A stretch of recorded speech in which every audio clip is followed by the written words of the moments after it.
Ladies and gents, please put your hands together. Mr. James Whitham.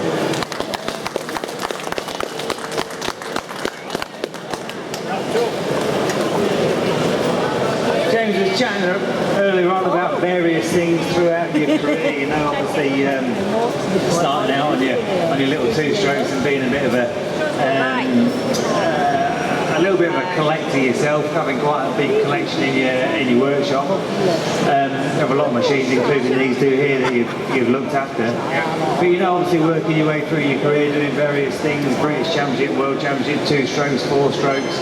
You know, we spoke about different angles and riding at MotoGP on the Medinas and various things. But what about road racing? Was that something kind of in your area that you was not bullied into, but was you kind of pushed into the road racing side, or was it a passion like it was just going racing in the first place? It was quite a weird thing. I think this was a northern thing, where I started racing. I was actually just short of 16. Just about on my 16th birthday, I started road racing on a 125 on short circuits, and it was an accepted thing. The mentality was, if you got good enough to race at the Manx, you'd do the Manx. It was an accepted thing. You couldn't wait to do the Manx, and if you then did good enough at the Manx to go to the TT, you went to the TT. So it was. I always thought I would do that, because people in front of me, Dave Leach, a good mate of mine called Pete Moore, they all aspired to do the Isle of Man, and so I wanted to do it. It was the first generation of people who said, we don't want to do the roads, it's too dangerous, were just before like you, Barry Sheen was notably the one who said, I'm not doing Isle of Man, it's too dangerous. And people hated him for it. And I was brought up by my dad, where if you ever got good enough, why wouldn't you want to do it? You know what I mean? It was accepted that that's what you do. In my generation, the guy who straight away said he wasn't going to do any roads was Terry Reimer. Reimer just said, not doing it, not interested in it, and that's fair, that's sound. But I always thought I would. It was only when I started doing it I realised I was a bit dangerous for it. I'm not saying the place was dangerous for me, I'm saying I was dangerous for the place, really. And I did the Manx in 85, TT 86, 87, 88 and 89. Best result was 3rd on a 600, had a 3rd, a 4th, a 6th, a couple of 7ths. I had reasonable results, but it was never for me. I always knew that, you know, people say, oh, you ride at 80%, you ride within yourself, and I knew I wouldn't. So I kind of decided that I love the place, I love it now, I respect the people who go more than any other form of racing, but it really wasn't for me, really. My racing then moved on to sort of World Championship stuff. You say that, you know, obviously going back to the TT, obviously we both work there now on the coverage, but riding 80%, they're far from 80%, I think, now anyway. I do. I agree with you. I'm a firm believer in the fast men are going as fast as you can with the tyres, the bikes and the conditions that prevail. But I do think what's happened at the Isle of Man is you've got a massive depth of field now. You've got a lot more faster riders than what you ever had. There was, going back not that long, there wasn't so many riders could win the race. Now, a lot of riders are really quick. You look at how many people have gone over 130, something like 21 people are over 130 miles an hour average lap on the big bikes. There's something like 6 or 7 going over 132, it's unreal, it's mad. Yeah, 6 riders over 132, and they're going so fast, and that's pretty much all in the last race. I think last year, 2014, should we say, sorry, there's only Bruce that had been up there, but incredibly, it's so fast. You've got to push so hard, but you know, you said it wasn't really for you. Is that because it was out of your comfort zone, or is it just something that it's more your style to push as hard as possible until you go? Exactly. It was just my style thing. Once, it's all right somebody saying, well, ride within yourself, only do what you can do. It's all right somebody telling you that. 10 minutes later, when they're flipping, you sent off down the road, I knew what we were going to do, and it wasn't that. So I did the Northwest for I had a quite a good do at Northwest in 89, and I still went to Scarborough after I'd stopped with the other roads, and enjoyed it. I still did Macau as well, did Macau a couple of times, but they were very much one-off races really. The Isle of Man it's a weird place. You've got to go to the Isle of Man accepting that if it went wrong, it's going to be a bad wrong. To me, the Isle of Man was more of a mental thing than it ever was a physical thing. It's more of a test of your metal in your head as opposed to your fitness or anything else. You know, it's you sit on that road and you know that you can't make one mistake in the next 2 hours, otherwise it's going to be not good. That's a certain pressure there. You had your fair share of crashes, as we all have, through your career, you know, and on the roads as well. I was, touch wood, I only really had one crash road racing, I think, or maybe one or two, which was bad enough. But you know, you had quite a big crash Station Corner at the northwest, which is a big fast one, yeah. And then of course TT. Yeah, I fell off at clipped a curb at actually the Station Corner one, suspension collapsed. I can't say it was my fault because it was. I'd adjusted I'd actually wound the ride out that far up to get ground clearance. Actually wound itself out, it fell in bits. So it was my fault. So I crashed there. That was 87. I had a horrendous crash in 87 at Scarborough where I went over the big jump down well, they call it a straight, but it's not a straight. And the bike went in the trees. I broke my arm then. Crashed at the quad event section on that was my last ever road race, really. So yeah, I did have my fair share, really. I mean, I kept kidding myself and saying, "Oh no, you're dead safe," but really, when you look at it, I got to realise that if I was going to slide down the road, I wanted a bit of runoff. So you know, it was short circuits for me. Really. There was a gentleman earlier in the crowd that asked you about RGV 250s, yeah, and he was going back to when obviously you was riding the 250s in the British and Foggy was on the 400s, and I've seen some big battles there. What was Foggy like back then? You know, and how good was he? Obviously, you're big mates with him now, but you know, was he stand out as in his own level of riding, or was he just quite normal? Early on in his career, I thought it was beatable. I never sat down and thought he's going to be world champ. Never, not once. And I always thought that if things went my way, I was better than him until kind of 91, 92, when he got that Ducati and he won his first World Superbike round for his own private Ducati at Donington, and then he got a factory deal in 93, and I was in Britain in 93, but I did a few World Superbike rounds that year as a wild card, and he was good. And you've got to accept the fact that people get better, and you know, you've also got to accept the fact that some people are better than you. And I do accept the fact that as a rider, he was probably better than me. As a bloke, probably not better than me. But as a rider, Foggy was quick and he was determined. You know, you can't argue with what he's done. And what I will say, it's a lot better bloke now. He was an hard man to know. And although I knew him as a really good friend off the bikes. I'd go to his house, he'd come to my house, and we spent time together. Never spent time with him at meetings because he just didn't want to. He was in his own little world, and the whole thing for him was winning races. He didn't go there to make friends. I did. I went there to make friends and have a good time, and it was more important to me, even looking back at it, it was more important that people liked me and I go on with my fellow riders than it was about winning. Honestly, I wanted to win, but I didn't want to kill anybody to do it. No, I get that. You know, that was going to be one of my questions, his mentality and the way he was then, now, and obviously now he's kind of a little bit more laid back, you know, his personality-wise, because for me, I'm a massive Foggy fan.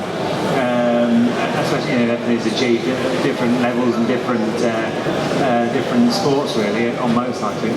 But you know, he's obviously far more chilled out now. But all I used to watch his World Superbikes on the TV when he was so intense with all the guys around him. Well, Foggy never really hated me because I never got good enough to give him any really serious. I've beat him a few times, but never long term. I never threatened him that I was going to be beat him in the championship. We're always that little bit above being championships. But the people who he did see as threats, variously, John Kaczynski, Aaron Sly, Scott Russell, he had to hate him. He'd go into a championship with a hate figure that year that he thought were going to be his nearest rival. Doug Poland didn't like him. He didn't like anybody. And he had these hate figures, and now he'll freely admit that he looks back and thinks, why was I like that? But maybe for him, that's how he had to be. But for me, say, it wasn't like that. I enjoyed the racing. I really enjoyed going racing, and I enjoyed being a bike racer. And I kind of enjoyed it when I did my fair share of winning, and I enjoyed that, but I still enjoyed being part of it when I didn't win. Bit soft that. Obviously, you know, coming all the way through your career, British and all the World Championship racing you did, and obviously very successful. As we spoke about earlier, keeps you real busy anyway, you know. We think it's like a proper job, but it isn't.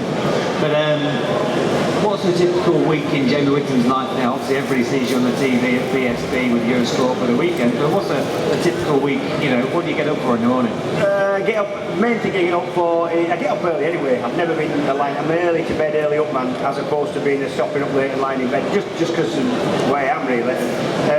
So I'll get up, I run an airfield, so that doesn't take a lot of doing really. I've got to do some fuel invoicing, I've got to invoice the people for the hangaries, the people who keep the airplanes with me. So if there's anybody up there in the morning, I've got to sort them out, I've got to serve fuel, I've got to take the kid to school, because the best quality time I get with my 13-year-old girl is on the school run, because she can't get away.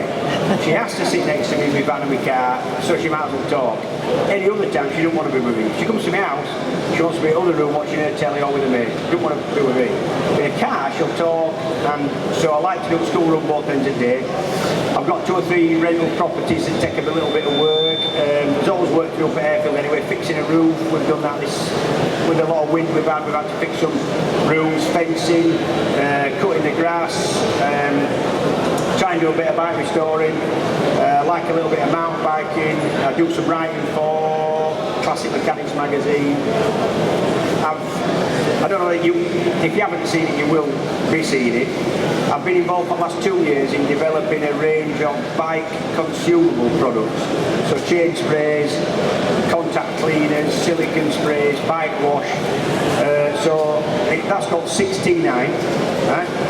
So you'll be seeing that, because I'll be tweeting it and you'll see it at various places. So I've been working on that. I've been quite busy, but not one thing. I've seen the man that you're involved with that 16. Which one? And I thought I had to buy someone off him at the NEC. That'd be Mark. There's 3 of us. There's Mark, who's a salesman, and he is a proper salesman. You either buy something or stab him in the eye, right? Because that's the only 2 ways you're getting away. And the other guy is called Andy, who's the chemist amongst us. And it's good stuff. It's just starting to sell now. So quite a normal weekend really, just obviously, you know, you're big into your flying, you know, obviously I have a pilot's license. Yeah, but I've done very little flying. I had my hours up for 2015, and I've done 21 hours flying last year. That's not a lot of flying throughout a year. You've only got to do 6 to keep your license, but still 21 doesn't seem a lot of flying to me. I'd love to do a lot of flying, but just last year, if I had a weekend off the racing, the weather was shit, or if the weather was good and I had a weekend off racing, my daughter were competing on a horse and I had to go watch it. Too many hobbies. I've been up with Mr. Whitham flying over to the Isle of Man and stuff, you know, even though he seems quite daft and obviously, I wouldn't say unsafe as a racer, but not scared of crashing. Quite the opposite when he's flying, quite a bit of a puff to be honest. Yeah, but you know what it is? I'll tell you now. And you know, if somebody said to any of you, right, take that bike out and go flipping rasp it up and down outside in that car park, you'd better do it. It's easy. And what's the worst that can happen? Worst that happen is you fall down, right, you lose a bit of skin. Right? That's the worst that can happen, most likely. Aeroplanes, the first mistake you make could be definitely the last thing you ever do, because it'll bite you and it'll kill you. You set off into bad weather thinking, yeah, I'll be alright, and you're brave, it'll kill you. And that's the first thing you realise. So I take it, careful, you know, I don't want to crash and burn, so I take it steadily. But you know, I'll still risk a little bit on a motorbike or in a car or whatever, but aeroplanes they'll definitely hurt you if you're not careful with it. So, quite a normal lifestyle really. If, you know, you obviously got into racing at a young age, very young age, no apprenticeships or anything like that, what do you think you'd have done if racing wasn't an option as a young kid? I left school at 16 and got a job as an apprentice engineer. It took 2 years of a 5-year toolmaker's apprenticeship, which was probably a dying occupation even back then, but it's still probably what I would have been interested. From a long line of engineers and kind of hands-on men. My dad was a garage man and a couple of garages, a taxi or two over the years, so I'd have been some kind of manual chap. And I tell you what, I've got a bit of a soapbox thing, listen to this. My sister's husband, Paul, nice fella, got a big truck with a big crane on it, right? And he's into heavy lifting, moving stuff. He could move this shed, if he took it all down, he'd move it, right, with his crane and his wagon. And he's been working now for the best part of about 7 or 8 years, taking machine tools, millers, lathes, drills, welding plant out of colleges and schools, and they're not replacing it. We're knackered. The one thing we were good at was making shit, right? And now, they don't want to teach people how to do that. I don't know what's going to happen. That tank there was rotted away on both sides, completely rotted through because it had condensation in the bottom, right? So instead of, I like to use the stuff that came off the bike. This guy in Derby, I can't remember his name, so I'll tell you, he might be here, he does a lot of work. He says, oh, and he called me Maduck. He called me Maduck, which is a good thing in the first place. I don't get it called Love or Maduck.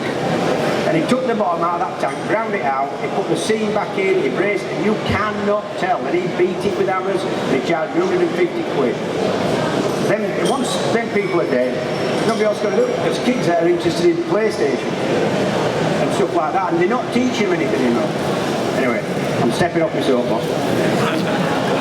That's right enough, even the building trade, same thing, there's no tradesmen coming through, it's just the old school and that's it. Job done, that's why they're all charging so much money doing what they're doing. So, pretty much quite an easy lifestyle now. Lovely. You know, when you obviously stopped racing 2002, was it? Yep. 2002. How did you manage to just stop, finish, that's it? It's an hard thing. I mean, to be honest, I was lucky in the fact that when I finished, I knew we were done. My last half season, I was thinking, I've probably had enough of this. And as soon as the season finished, I knew I was going to pack in. So it was quite easy. I would think if you go to the end of a career, or you don't think your career's ended, say you fall off and hurt yourself and you have to pack in, I think that must be a lot harder than running its course, if you like. And I felt my career ran its course, and I felt I had the best out of it and the best out of myself, and no regrets really. Good, all good. How many years racing professionally? 21. Professionally, raced for 21, and professionally probably for about 15 or 16, wouldn't it? It depends. It becomes professional very sort of gradually. So you're drawing a bit, you pack your job in because you can't do both one race and do a job because you're missing time off work. So then you're drawing the dough, and then you start earning a few quid in a weekend, but you don't tell the dough people. But then you start earning a bit more, you think, oh shit, I better tell them I'm earning now. But I won't do any books yet, I won't pay any tax yet. And it all kind of works like that, you know how it goes. So there's no one point where you become, you know, a professional at it, you just kind of drift away, don't you? Obviously when you finish, you've gone into the TV side of things and commentating, and does that feel, because you've been so long now, 2002, does it feel more like a job to you now, or is it something that really turns you on and you enjoy it? Still so enthusiastic with the commentary thing. Commentary is, for me, it's the nearest I can get to racing, but without the racing. So it's brilliant. So most of my mates are people like you, Aslan, Butcher. I still cycle with most of them. We go trial riding together. I still feel, because of the commentary, I'm still part of the sort of paddock really, and that's a good thing. I would hate to go watch a road race or any race if I didn't have a job to do. It'd be hard work, I think, just to be a punter. And that sounds bad to you, but it's, I don't know, it'd be difficult for me, I think. It's because you've always seemed like the sort of person to me, if you won whatever it is, the 57 million tonight, you still have to be doing something. Won't be sat here. We discussed this, right? We were discussing this 58 million. We were out cycling on Thursday with a bunch of mates, all motorbike people. And we're cycling a lot. And I said, 58 million is too much to win. Because that knackered you. The thing is, you won 58 million, you would have to get a new set of mates. Because there's no way your mates would want to hang about with you. They'd be big jealous, whatever they say. You have to work, they wouldn't have to work. They'd be ringing you up to do something on a weekend, you won't be able to afford to do it really. And then if they paid for you because they've got this 58 million, you'd feel bad that you just won't work. So what the best thing to do, instead of winning 58 million, The best thing to do is to win a prize where they say, right, you're not going to get a lump sum, we're going to give you $2 grand a week, or $1 grand a week, or whatever it is, and that's what we're going to give you till you die. Perfect. You wouldn't have enough money to go mental, but you'd have enough money to buy nice little things if you saved up a little bit, you know. That'd be do me. Who won the 58 million? Yeah, I see that mentality. That don't make sense. The dude who won the money, who lived down this neck of wood somewhere, the bin man, right, won 10 million, bought a big house and gave it all his mates, everybody took a load of drugs, bought a load of cars, smashed them all up, lost all his money, and he said he was back happy again. They were fatter as well when he stopped winning. You came through your career, obviously, we chatted earlier, the British Championship, and some great riders in that British Championship, back then even, a lot of Scottish riders, and of course through World Superbikes with some greats, and of course GPs. Out of all those years racing at top level, who stood out the most, or the most impressive, what they could do with the motorcycle? Not with the best machinery, but purely with their own natural talent. You know, probably Doohan, of the people I've been on track with, probably Doohan. Doohan was amazing bloke, rode different, run a motor, but you look at a picture of Mick Doohan, he should not be able to be quick with that style. It's a hideous style. Body upright and forward, inside shoulder kind of forward, but not like that, it's kind of like that. Bike pushed down, awful style. But yet he made it work and it was unbelievably quick. So Doohan probably. I was privileged to be on track with a couple of times with Kevin Schwantz, just because he's ace. He's mad as an egg. Mad, dangerous, stupid, lovely bloke. And he still is now. He's just nuts. And he says, even at the highest level, I spoke to him, I said, how bad was it between you and Brady? He said, I hate him. Still hate him. I said, how bad do you want to beat him? He said, I'd rather crash than have him beat me. And that's at a world championship level getting paid millions. And he said, I'd rather crash than have him beat me. That's good. I love the idea of that. It didn't matter about all the money. It was about 2 kids with toys and teddies out of prams. I love that. So Schwantz, I was pleased to be on track with him. I can't say I was in the same race because I wasn't. I was on the grid with him. He was always going to beat me. I'll tell you what, there's some riders that I know had a lot of talent that never made anything themselves. One of the most impressive people on a bike I ever saw was a bloke called Anthony Goldberg. Right? In the wet, I could ride in the wet. I love some of my best results have been in the wet. I wasn't scared of rain, and I always could get a result in the wet. He came past me at Phillip Island, and he was on some shit box of a bike. It was Benelli Tornado, I think, or something like that. He came past me. If somebody comes past you in the wet, I always thought, well, I can go that quick. I've got just as good a tyres, I'm just as good, and you can raise your game a little bit and push on. He came past me, and I just thought, there's no way. I don't even know how he's doing it. I don't even know how he's doing it. If I tried that, to go that quick, I would last 2 corners, maybe, possibly, or maybe 1, and you'd have been up the road. And he's on his knee, the thing's sliding, the front's going, the rear, he's just unreal. He was one of them. Fair play to you, lad. And I think he's in jail now. He certainly hasn't made a career of it. But the problem with Gobe is he was so naturally talented, he didn't actually know how we were doing it. He just couldn't do it. So when he couldn't do it, he really didn't know what had gone wrong, because he didn't know what had gone right in the first place. You know what I mean? But he's very, very talented lad. You spend obviously some time mountain biking and trail riding, a bit of enduro trail riding. Have you got any heroes from that side of things, or is it purely on the road racing? Yeah, I know more about road racing. I think Dougie Lampkin was a good ambassador for any kind of motorcycling. Dougie Lampkin won 7 outdoor world championships and I think 5 or 6 indoor. But a gentleman, not outspoken, never slagged anybody off, got on with what he should be getting on with, and that takes a lot of doing to be as successful as he has been and not upset anybody. And now he's involved with manufacture of a bike, and good bloke, really good bloke, and not an idiot, just gets on with the job, and I think he was good. I always respect Dougie. I like Hutchie actually, to be honest. It's easy to say how you won't get on with Hutchie because he's so single-minded. That's what it is. But I've never met a more determined man in my life, ever.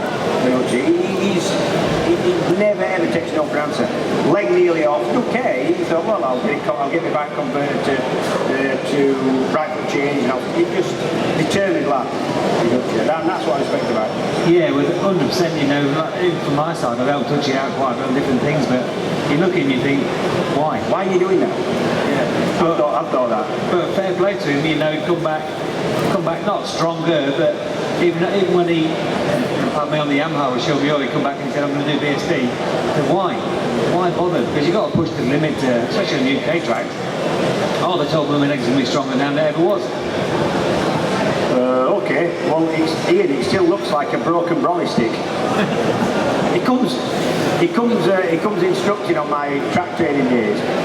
And what happens on my days is you get 12 riders, 12, 13 riders, and you're with them all day, you're out on track with them, you do classroom sessions, and Hutchie's good at it, he's a good talker, when you get to know him.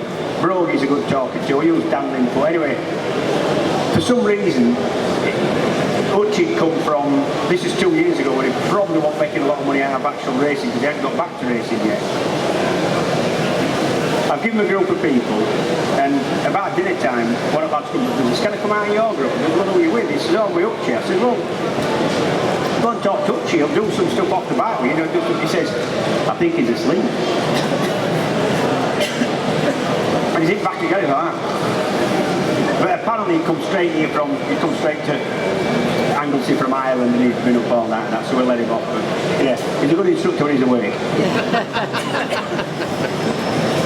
So, out of your workshop with your 30 bikes in there, what's next on the list to see the Saturday restoring? This year I've done 2015, got that finished off quite early. That got done just in time for NEC show because Suzuki had it on their stand. I've also got a reverse cylinder I've finished off, that's just waiting for body work. I've got an RS250 that's done, just waiting for body work.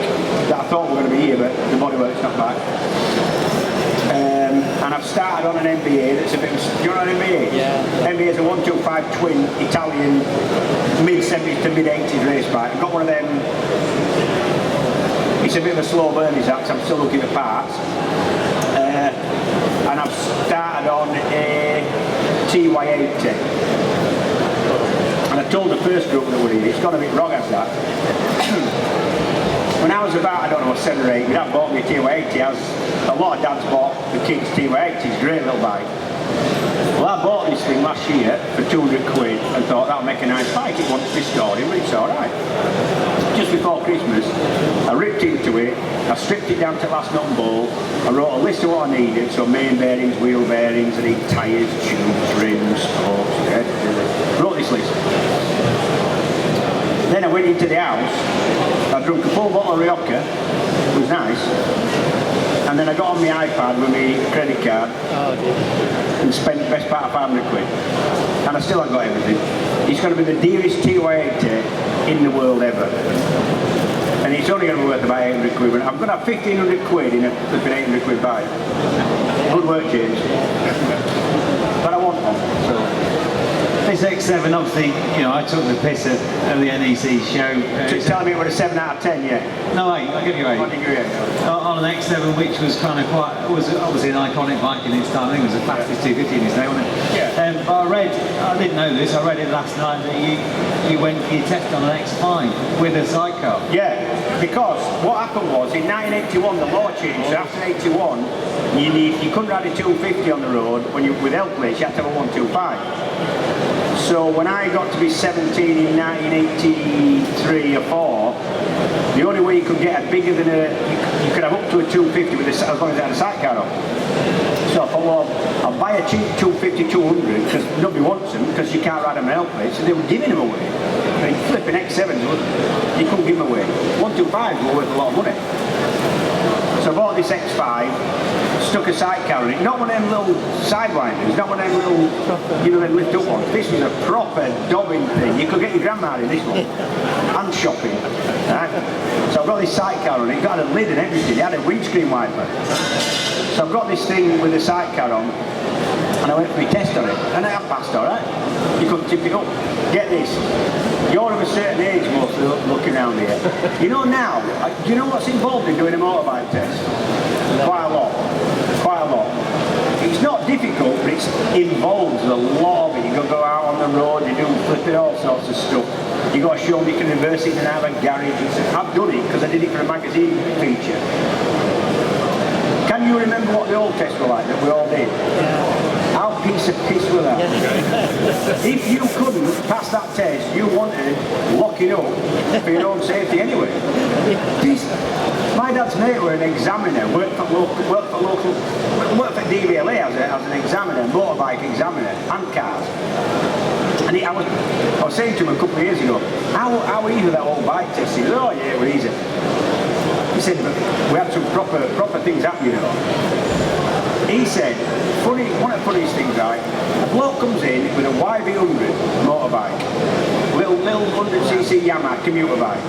Comes in, right, Mr. Smith, I'm going to be Mr. Brown, your examiner today. I want you to go out to your bike, get on your bike. I want you to go to that junction, turn right again, and keep coming past me by going right. Right? Do you understand? The man says yes. Got his motorbike, indicated, set off, turned left, never saw him again. He says, I was there for 20 minutes thinking, you know, is he coming back? And he never booked in again, he never saw him again. Done. Right? And then he says, other one, bloke comes in with a little CG 125 Honda, same again, he says, right, go out to your bike. He says, I want you to turn left and left and left and left and left, and then we'll do right after that, but keep going left and keep passing me. And he says, at some point, I'm going to jump out in front of you, and I'm going to wave the clipboard at you, and I want you to do an emergency stop using both brakes under control. Right, off he goes. He's come past a few times. He says, I wasn't really looking, I was thinking about other things. Then I saw this bike coming in the yard. I thought, oh, I'll jump, ready to jumps out. Wasn't even in. It was so unlucky.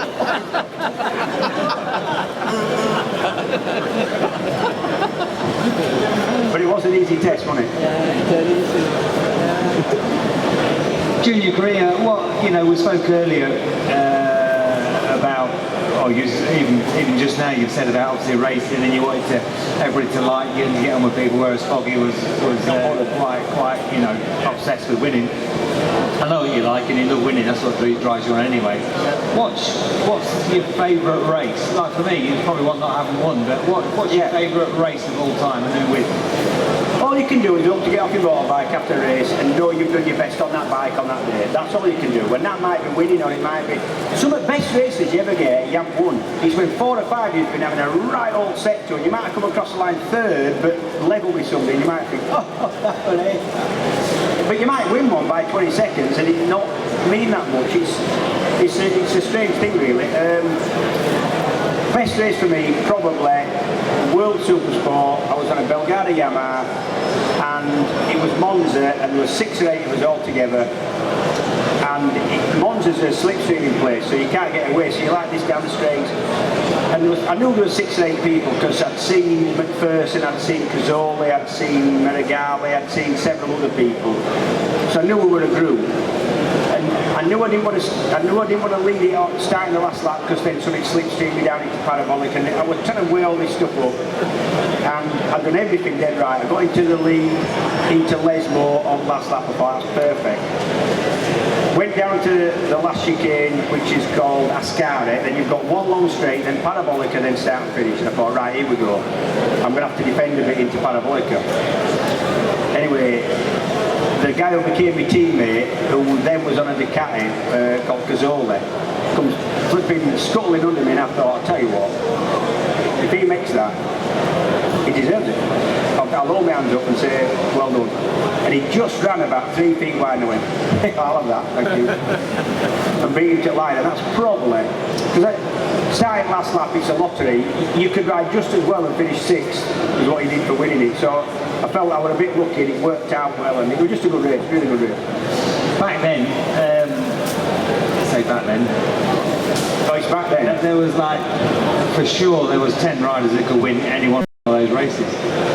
Where do you see it now, World Supersport? Why is it kind of knackered off so much I don't know. on the modern day?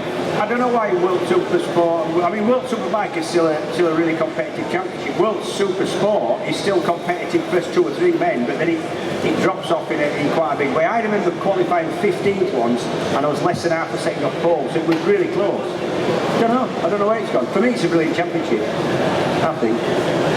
Well, hopefully, I think they're going to think about changing the rules. The rules have changed. Better for next year. It's a lot easier to build a bike now. It's a lot cheaper to build a bike because rules have come back a little bit.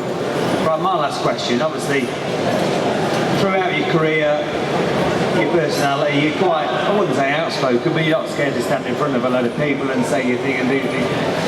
What's the most embarrassing thing you've ever done?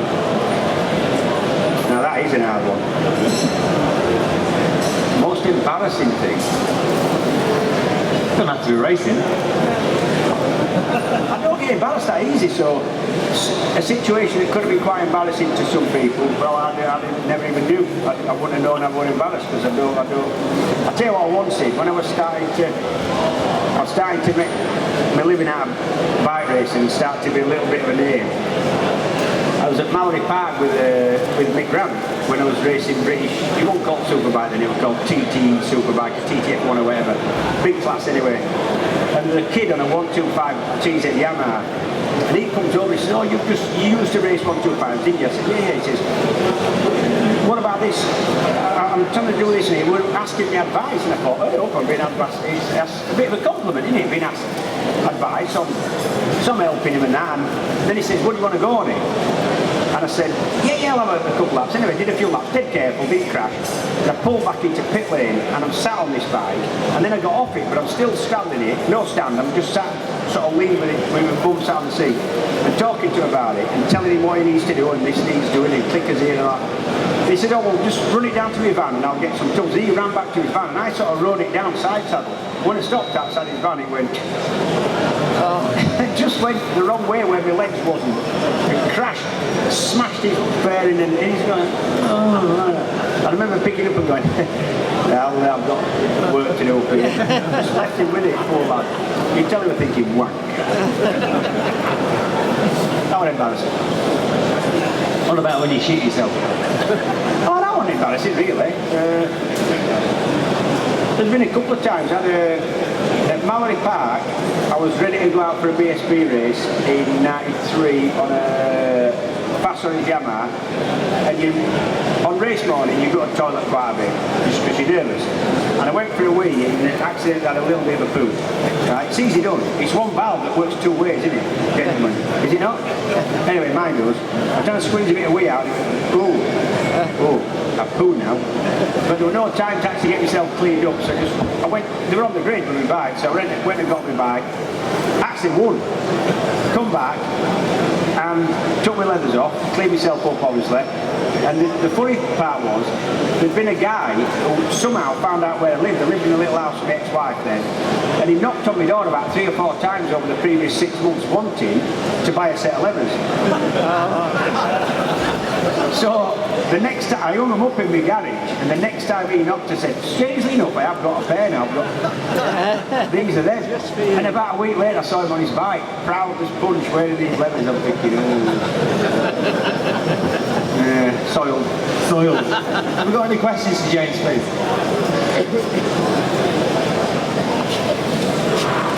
How long did it take Rob McElnea to speak to you after Mallory Park at the SC? Yeah, the incident was, we had a coming together on track when we were teammates in '93. It ended up in a big crash. We both went down. I got away with it without a scratch. He broke his femur and it ended his career. He was all right about it. Yeah, he's all right. I mean, it's one of them things, isn't it? Yeah. Well, he did finish his career, yeah, but the thing is, he was ready for finishing anyway. I tell you what affected him more than that. I tell you what made him, he was going to pack in the end of that year. You know why? A good friend of his, Wayne Rainey, broke his neck that year, broke his back. And that, after Wayne Rainey's crash, Rob was done. You could look in his eyes, he's finished. His heart had gone out of the sport. So he was going to pack in anyway. What I say is, because I hurt him, he claimed about 150 grand on personal accident insurance, so and I never saw a fucking penny of that. And he wouldn't have done it without me. And we got good friends with Rob. Rob's an alright himself anyway. He's got another. You've won one World Superbike race on the Moto 200 Ducati. Yeah. What went right at that race that didn't go right for the rest of the year? Was the team underfunded? Or? No, the team were a good team and the bike was a good bike. We had his moments, had a couple of thirds on it and other decent results. I think that was my level. I think probably I was riding as good as I could, and some people can't win one. Others win one, I won one. I think what went right on that day is Foggy were about 10 seconds in front, you know, and he dropped a valve. So the good thing for me that day was, what went right was he broke down and I didn't. So I mean, it was a good day and I'm proud to have done it, but that's probably was my level, to be honest, if I'm honest with myself. And I like to, you know, I don't like to be, I'm not one of these riders who says if I'd have had that bike I could have, I think I did alright really. I'm quite sort of proud of what I did, and I don't think I would have done much better on anybody's bike, really. Got some really good stuff, yeah. Really good bikes. Their bikes were fantastic. Very fragile. We used 3 engines of heating generally. They were really weak on the crankcases that year. They used to crack for fun. You could tell where they were going. I mean, they're a weird thing, them Ducatis, that in those days. They sound like they should be vibrating, but they're actually quite smooth when you're on them. When you get going, they're really quite a smooth engine, loads of torque. But when they start vibrating, you knew there was something going wrong, and generally that was the flipping crankcases opening up. So we got good backup from Ducati that year, really good. They were good to us. And for you, your favourite, 4-cylinder or V-twin? 4-cylinder. Yeah, fast orange bike was good. The factory Suzuki World Superbike was good, but my little baby's that Belgada Super Sport bike. What a lovely bike. I never sounded good with that bike and thought I wasn't on the best bike. I always thought, best bike. I'm probably on the fastest, nicest, best bike with the best team. I always felt I had a good bike. I always felt I could win on it. I never really felt that much else really. Fast orange bike a little bit, but that was British Championship instead of World Championship. I love that. Still got the Belgada bike. Yeah, lovely. It's under my stairs at home. No, it's not, you bastards. Be careful. Any more questions? I can trust you a lot, can't I? Hi Jim, do you think we'll ever get another MotoGP world champion? It's the old question after Sheen and people like that. Do you think our system, or even guys that go to Spain, breeds the possibility of us? Because I was brought up on us having world champions. Yeah, exactly. I think it's unlikely. Yeah, I've got to be honest. Me too. And for a lot of reasons, not just because we don't have the system to breed the riders to get them on bikes, 5-year-old and all that, like the Marquez, Pedrosa type stuff. But because the system, I don't know whether they need to want a British World Championship champion as well. You know, they need to keep somebody there for. And to be fair, Crutchfield's been in it a long length of time. Also, Bradley Smith's had a good crack at it, but I think it'll take some doing. Honestly, I think you're looking at Spanish, maybe Italians now. Even Americans don't get a look in now, and it's a system that's changed. It's nothing else. Americans had you look at riders from the States used to be everywhere. Now, not so, and their system in the States is failing them really a little bit. So no, I think it might be a while. I hope it isn't. Yeah, me too. Any more questions? They're thinking, yeah, what time's it show? Okay, ladies and gents, please put your hands together. Mr. James Whitham, thank you. Thank you. Give it up for anything signing.